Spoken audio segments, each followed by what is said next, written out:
Thank you for watching this video about temperature. I encourage you to take notes as you watch, so please feel free to pause at any time. When you record the temperature of a material, you are actually recording the amount of kinetic energy in the molecules of that substance. If the molecules have more kinetic energy, they're going to vibrate at a greater rate, which causes a higher temperature to be measured. There are three scales that you're going to become familiar with throughout this video. They are the Fahrenheit, the Celsius or centigrade scale, and the Kelvin scale. Of these three, the Fahrenheit scale was the first to be developed. It was named after Daniel Gabriel Fahrenheit, who developed the scale in 1724. Although he did not develop the first thermometer, his were consistently more accurate than any of his predecessors. Fahrenheit's thermometer was a glass tube filled with mercury. When the thermometer was submerged in various substances, the mercury would expand or contract depending on the temperature of that substance.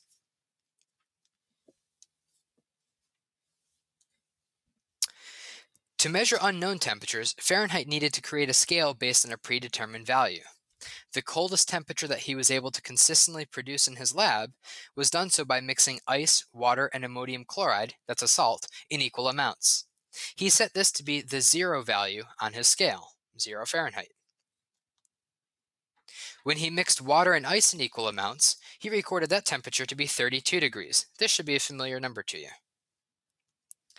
Some stories say that he also measured the human body to be about 96 degrees Fahrenheit. Now, this is slightly lower than the 98.6 degrees Fahrenheit you should be familiar with, and the reason for that is his scale was slightly recalibrated after it was originally created. The new scale was built on the freezing and boiling points of water. 32 degrees was the point at which water would melt, or ice would melt into water, and 212 degrees Fahrenheit is the point at which water will boil. These became the references for the remainder of the Fahrenheit scale.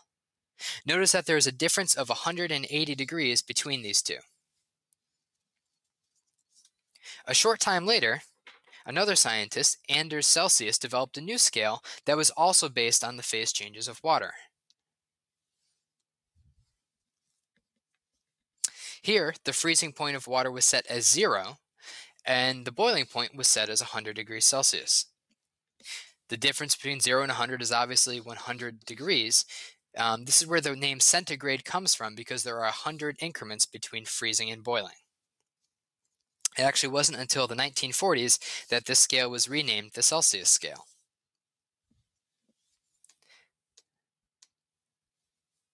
At some point, it was theorized that all molecules would actually stop moving if you continued to remove kinetic energy. If there's no kinetic energy left, the molecules would have no energy to move.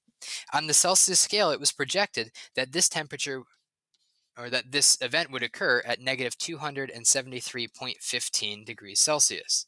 So when you reach this temperature, all molecular motions stop.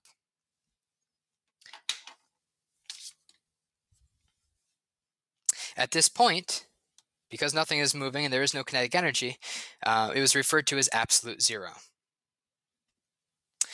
which sets the stage for our third and most recently developed temperature scale, the Kelvin scale, which was named after scientist William Thomson. His official title was First Baron Kelvin, which is where the name of the scale comes from.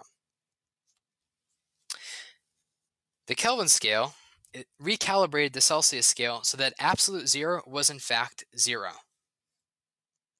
A temperature cannot possibly be lower than 0 Kelvin because there's no more energy to remove.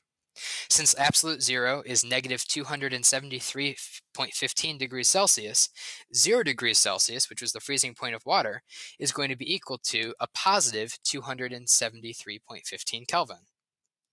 1 degree Celsius is equal to 1 Kelvin, so if you go up 100 degrees to the boiling point of water, you're going to be at 373.15 Kelvin. Here are three thermometers representing the three scales. On the left, we have the Kelvin scale, the center is Celsius, and the Fahrenheit scale on the right. Some of the values that you want to be familiar with are the boiling point, the freezing point of water, and of course, absolute zero. To convert between each of these scales, we're going to use a series of equations. Let us first look at converting a temperature in Celsius into Fahrenheit. To do so, we will use the equation F equals 9/5 C plus 32, where F is a temperature in Fahrenheit that we're trying to get into, and C was the original temperature in degrees Celsius. If we do a little algebra and solve for C, we can then derive a new equation to convert Fahrenheit into Celsius. Our temperature in Celsius will be equal to 5/9 parentheses the temperature in Fahrenheit minus 32 degrees. Notice that the 5/9 is multiplied by everything in the parentheses there, whereas the 9/5 is only multiplied by C in the original equation. Remember that 1 degree Kelvin is equal to 1 Celsius degree. So to convert between the two, we simply need to add 273 to this temperature in Celsius. To go from Celsius into Kelvin, we can use the equation K is equal to temperature in Celsius plus 273.15. To go backwards, you would subtract 273 from the temperature in Kelvin. Because the difference between freezing and boiling points in the Fahrenheit scale is broken into 180 degrees, 1 degree Fahrenheit is not equal to 1 degree Kelvin. So it's actually easier to convert Fahrenheit into Celsius and then into Kelvin if you need to convert it from Fahrenheit to Kelvin. It's preferable not to go directly from one to the other. Let's try a couple practice problems to see how you stand. If we want to convert 78 degrees Celsius into Fahrenheit, we're going to use our equation F equals 9/5 C plus 32. If we substitute the 78 for Celsius, F equals 9/5 plus 78 times 78 plus 32. And a quick calculation should give us a total of 174.2 degrees Fahrenheit. It's our final answer. Let's try a more complicated one. This time we're going to try and convert 156 Fahrenheit into Kelvin. So remember, we want to do that in 2 steps. Our first step is to use our equation C is equal to 5/9 times the temperature in Fahrenheit minus 32.